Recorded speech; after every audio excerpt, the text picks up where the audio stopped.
Thank you, Courtney. Thank you. My name's Chris Hudson. If any of you haven't met me, I've been coming to Unity for about 1.5 years.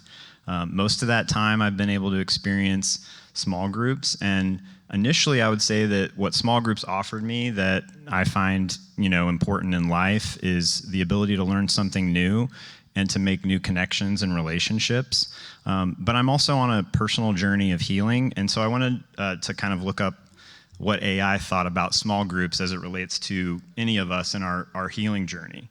And so just a quick definition from AI and what small groups mean to healing is that they provide powerful relationship-based environments to process trauma, grief, and emotion of pain.